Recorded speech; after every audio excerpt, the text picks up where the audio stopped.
Would you like to know 5 reasons that now is a great time to start recording your memoirs, life story, or family history?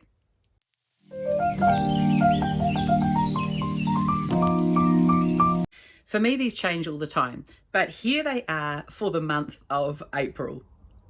Number 1 is going to be AI. Yep, for all the bad rap it gets, AI can be incredibly useful for helping people to write their stories.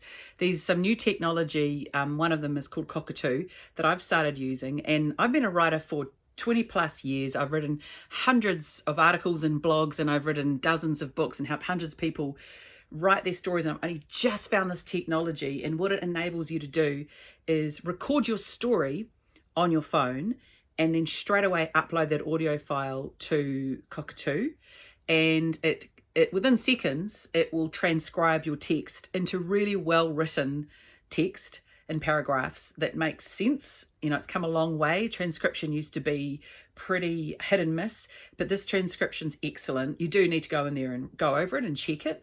And that can, for me personally, that's saving me hundreds of hours, and it's saving my clients thousands of dollars in transcription fees. We used to say that for every hour that you record someone, you need to allow for another 4 or 5 hours for someone to transcribe their text, and now it can be done in seconds.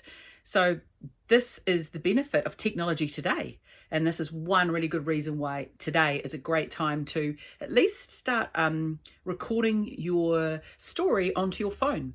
And to do that, you just need to download some kind of voice app. Like I have Voice Memo on mine. I'll include a picture here to show you what it looks like. Go to the App Store, download it for free. Use that, turns it into audio files, upload it to Cockatoo. It transcribes it, and then you can just download those files onto your computer, and then you can put them into some kind of Word document or Google document or whatever you're using. Reason number 2. Most of you will have people around you who are actually waiting for you to write your story, especially if you're older. To give you an example, in my memoir group, so I teach an online course called Write Your Memoir, and in there is an 80-year-old amazing Māori woman. And I went to her 80th birthday, and at that birthday party I met her cousin, and as soon as she realized that I was teaching this person to write her life story and her family history, she started crying, and she said that this person, this 80-year-old woman, is the last person to carry the stories of the elders in their family.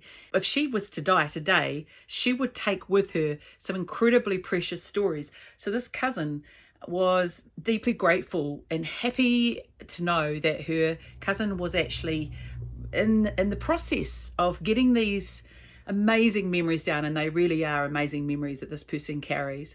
You might have someone around you like that as well, and it's very easy to take our own stories for granted because to us they're normal, but please always remember that your story will one day be someone else's history. Also, you carry the memories of the stories that your parents, grandparents, great grandparents told you, and you might be the only one they told those stories to. And the more you dig into this, the more your subconsciousness is just going to throw up all these memories that you don't even know you've got. That's why I sometimes call this sort of story writing like time travel, because you're going back into your subconsciousness, and you'd be amazed at what's in there when you start going back into these memories. It unearths a whole layers and layers of memories that you don't know that you've got. And you may not even realize that there are people around you who would deeply value your story if you were to take the time to write it. Okay. Reason number 3. If you're healthy now, and especially if you're an older person, maybe my parents' age, so I'm in my late 40s, if you're healthy now, then congratulations. That's something not to take for granted. And so start today, because the older I get, the more I see you can't really take your health for granted, can you? Our health becomes our greatest asset as we age. So if you are well, and if you can think clearly, and if your memories are with you now, and if you can somehow record these stories, even if it's onto maybe an iPhone or an Android phone, or if you can type, but you don't need to be able to type now because you can just use this new transcription service that I just told you about in point 1, then start today. Trust me, memoirs, life stories, and family histories, they always take much longer than you expect them to. There are 3 stages of writing a story. There's the writing, there's the editing, and there's the design. The writing is the first third of it, and it often is like that. The editing can take quite a while. The layout and design process can be quite fiddly. It can take years. It's normal for me to work with clients. I sometimes write memoirs and life stories for people, as well as helping people edit their own stories, who have been working on it for decades.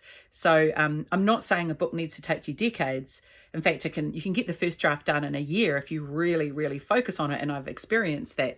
But if you're in good health and if you have a clear mind, then please don't underestimate how important that is. And if you're really drawn to write your story, then just start. Start now. Carve time out for it.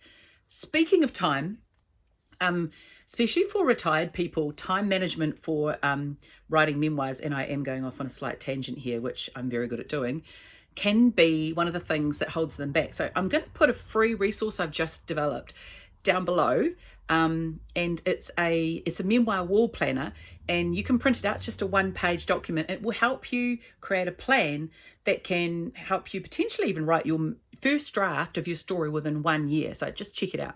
Reason number 4. Really, AI technology aside, and all technology aside, nothing really beats holding pen and paper, right? Something about it, for me, as someone who uses the computer all day, there's something really lovely about actually getting off a computer and just holding a pen and paper and writing something. And that is really all you need. If you don't have a computer or even a phone, but you probably do have one of those because you're watching this video, you could start today just with pen and paper. So you could just do a quick brainstorm. If I was to say to you, jot down in no particular order, as messy as you like, the first 20 things that come to mind that must be in this story. Have a go at that and maybe give yourself 5 or 10 minutes to do it, right? This is part 1 of an exercise I often get people to do. The second part of it is, once you've done that, then put those ideas into some kind of order. Yep, you can do chronological, but you don't have to do chronological. Memoirs can be in all sorts of different orders, but that can be one way to get started in organizing your thoughts, just using pen and paper.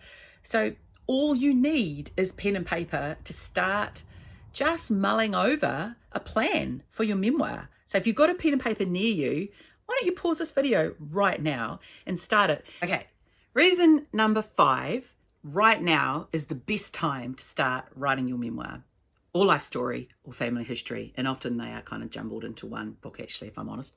I want you to remember that there's no one better qualified to write your story than you. This may seem kind of obvious, but it does place you in a unique position. You are the only person who has lived your life. So some people can kind of get some sort of inferiority complex about writing their stories. And I want you to know that you are the expert in this case. I promise you, you are the expert on your life story, and you will have your own perspective and your own memories of what went on throughout your life, but also of your family history. No one else has your perspective. And just to give you an example of an interesting situation where someone sort of forgot this, a friend of mine had actually secured a contract with a publisher, and about her sort of like a memoir. It was a chapter of her life where she created something really amazing, and she didn't believe in herself as a writer. She didn't realize what an awesome, unique voice she has, and what an amazing way of saying things that she has. And that's what the publisher wanted. So she employed someone else to write her life story for her, who was a writer, because there's this thing about people not identifying as writers. And frankly, for me, I love working with people who have never been writers, because I like working with ordinary people to write ordinary stories. Ordinary, just want to insert here, there's really no such thing as an ordinary story. But you don't need to be a celebrity. You don't need to be a writer with 20 years experience under your belt to write your memoir or your life story or your family history.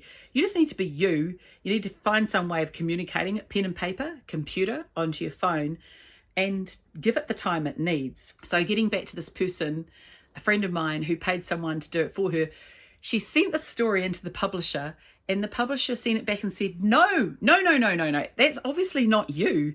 It's not your voice, and we want your voice, and no one can replace your voice either. So I want you to imagine that you've written your story, right? You have painstakingly taken the time to write your story, and you've gone through this process. It's an emotional process. It can be quite a cathartic process to write your story. You've gone to the trouble of editing it, getting it designed into a book, and these people are holding this book in their hands. Can you just imagine they are reading your story, and they're hearing your voice as they read your words, and they'll have that book for the rest of their lives and maybe hand it down to their grandchildren. That's an incredibly precious thing to give a family, I think. The ability to hear their loved ones' stories and their voices, to feel the presence of their loved ones long after they've gone. So that it will reach the point one day where you're no longer around, but you've left them with this story from your unique perspective that clearly it was written by you and uses all the quirky ways that you say things. I'm really big on keeping the style of the way people speak. An obvious way is if English is their second language, they get the words around the wrong way every now and then. I love keeping that in there because we want to hear people's voices. We want to feel our fathers and our mothers with us as we read their stories. There's absolutely no one better qualified to write your story than you. Okay, that is my pep talk for the week. Remember, there are 2 free resources down below in the description that you can download. The first is the memoir wall planner. You can print it out and put your goals on one piece of paper and stick it up on your wall, and it will remind you of the memoir that you want to write, and it will remind you of your timeline, your routine, and maybe some goals. I think it's going to be really useful because I have found that people really do struggle to put the time aside to actually write their stories.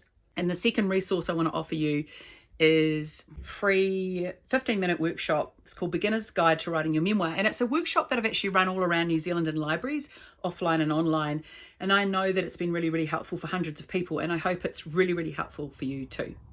So I'm Charlotte Squire. Thank you very much for tuning in. And remember, there's no one better qualified to write your story than you. So start today and then keep going till you finish it.